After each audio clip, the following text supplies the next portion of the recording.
आखिर कौन है ये लोग जिनके नाम यहाँ जोड़े गए हैं?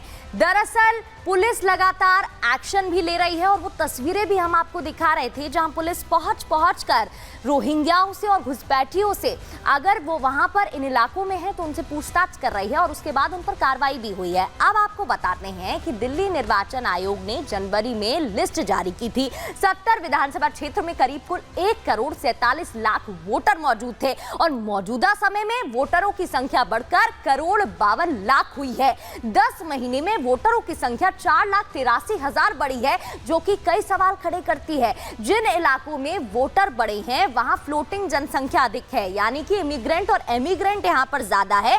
इसका मतलब है कि क्या वाकई में जो सवाल खड़े किए जा रहे हैं कि लोग यहां पर आ रहे हैं, कहीं से पहुंच रहे हैं, क्या ये घुसपैठिए ही हैं जिन पर लगातार जांच की जा रही है? अब आगे बढ़ते हुए आपको ये भी बता देते हैं कि दिल्ली की राजनीति पूर्वांचल तक पहुंच गई है। आम आदमी पार्टी संजय सिंह ने क्योंकि बड़ा दावा कर दिया है। उनका कहना है क्योंकि उनकी पत्नी पूर्वांचल से है तो उनका भी वोटर लिस्ट से नाम काट दिया गया है। ये दावा उनकी तरफ से किया जा रहा है, जिसके बाद और भी ज्यादा राजनीति देखने को मिल रही है और चुनावी लड़ाई अब पूर्वांचल पर आ गई है। दरअसल आपको बता दें, बीजेपी केजरीवाल के वोट कटवा रही है और वोट कटवाने के लिए बार बार आवेदन दे रही है। ये आपकी तरफ से कहा गया है। मेरी पत्नी का नाम मतदाता सूची से हटाने की कोशिश की गई है, ये आप सांसद संजय सिंह ने कहा है। मेरी पत्नी पूर्वांचल की है और इसलिए उनका नाम कटवा रहे हैं। बीजेपी बिहार और पूर्वांचल का वोट कटवा रही है, ये संजय सिंह की तरफ से कहा गया। दिल्ली के अंदर चुनावी घोटाला किया जा रहा है, दिल्ली के अंदर चुनावी घोटाला चल रहा है और इसके तहत नाम काट दिया गया है। अब संजय सिंह की तरफ से क्या कुछ कहा गया है वो आपको सुनवाते हैं और क्या पूर्वांचल के वोटर्स को साधने की कोशिश की जा रही है, सुनिए। हमारी पत्नी अनीता सिंह जी का नाम कटवाने के लिए एप्लीकेशन दे दी और एक बार नहीं दी, दो बार दे दी। 24 दिसंबर को और 26 दिसंबर को। हमारी पत्नी अनीता सिंह जी जौनपुर की रहने वाली हैं, ये भी पूर्वांचल से हैं। मैंने पूर्वांचल का मुद्दा उठाया, यूपी बिहार के लोगों का मुद्दा उठाया, तो अब इस बात पे लग गया कि इनको ही सबक सिखाओ, इनकी पत्नी का ही वोट कटवा दो, तब इनको अकल आएगी। ऐसे मत करो बीजेपी वालों, इस तरह से तो दिल्ली के अंदर चुनावी घोटाला मत करो भाजपाइयों, इस तरीके से तो चुनाव मत कराओ तुम। सबके वोट कटवा के चुनाव जीतना चाहते हो। तो ये तो आपने देख लिया और सुन भी लिया कि दिल्ली में अब वार पलटवार का दौर देखने को मिल रहा है, लेकिन क्या वाकई में चुनाव से पहले कोई खेल चल रहा है? रिपोर्ट आपको दिखाते हैं।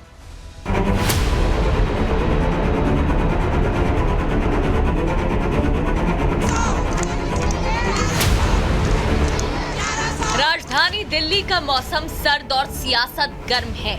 आने वाले कुछ ही महीनों में चुनाव है, जिसके चलते फर्जी वोटर पर तनाव है। पक्ष और विपक्ष की बयानबाजी से ये तनाव और बढ़ता जा रहा है। बीजेपी जहां आम आदमी पार्टी पर फर्जी वोटर तैयार करने के दस्तावेज पेश कर रही है, वहीं आम आदमी पार्टी बीजेपी पर उनके वोट कटवाने का आरोप लगा रही है। दिल्ली पुलिस राजधानी में रोहिंग्या मुसलमानों की मौजूदगी की जांच कर रही है।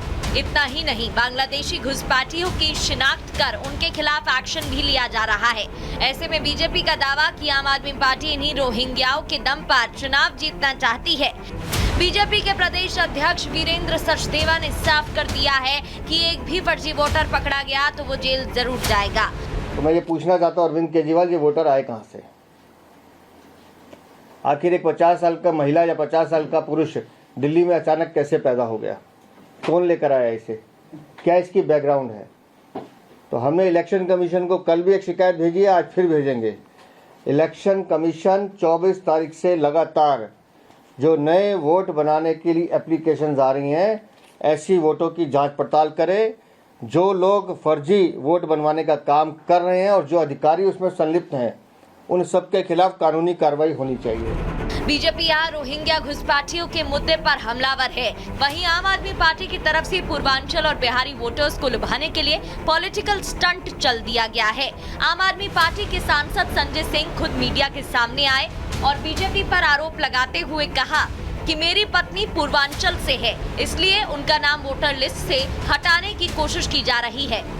हमारी पत्नी अनीता सिंह जी का नाम कटवाने के लिए एप्लीकेशन दे दी, और एक बार नहीं दी, दो बार दे दी। हमारी पत्नी अनीता सिंह जी जौनपुर की रहने वाली हैं, ये भी पूर्वांचल से हैं।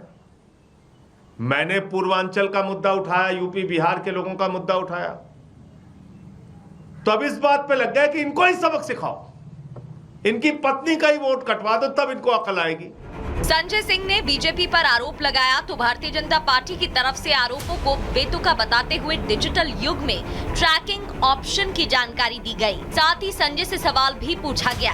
संजय सिंह आरोप लगाते समय भूल गए कि डिजिटल युग है, आजकल 1 मिनट में चीजें चेक की जाती हैं कि फॉर्म किसने भरा है, किसने भरा है। अगर ये दोनों का संबंध आपसे नहीं निकला तो फिर क्या कहेंगे आप?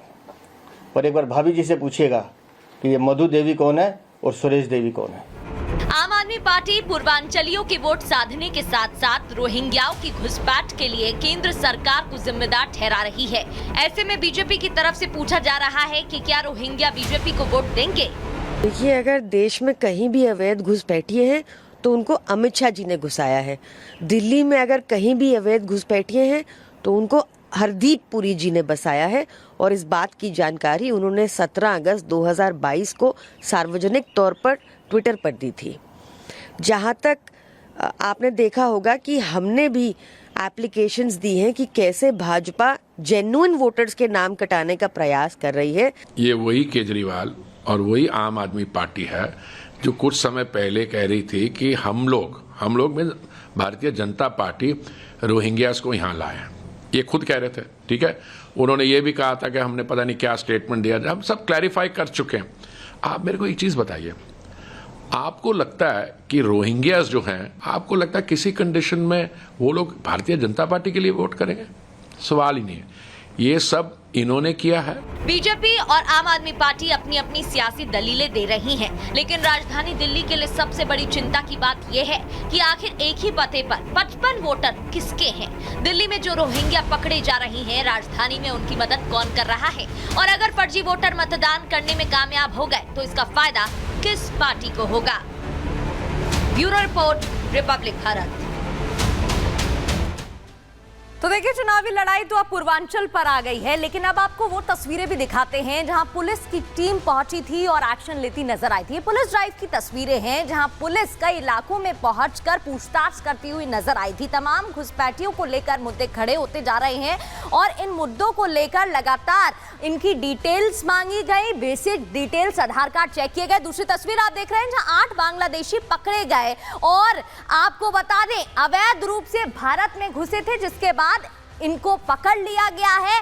लगातार पुलिस पूछताछ कर रही थी, आधार कार्ड चेक कर रही थी, पुलिस ड्राइव चल रही थी और पुलिस ड्राइव के दौरान ही इन्हें पकड़ लिया गया। इन 8 अवैध रूप से रह रहे घुसपैठियों को पकड़ा जाता है और उसकी तस्वीरें भी हम आपको टीवी स्क्रीन पर दिखा रहे थे। अब आपको पूरा मामला क्या है वो भी बताते हैं। दिल्ली पुलिस का एक्शन लगातार जारी रहा, वो तस्वीरें भी रिपब्लिक भारत पर आप लगातार देख रहे थे। दक्षिण पश्चिम दिल्ली में बड़ी सफलता हासिल हुई। अभियान के दौरान 8 बांग्लादेशी पकड़े गए।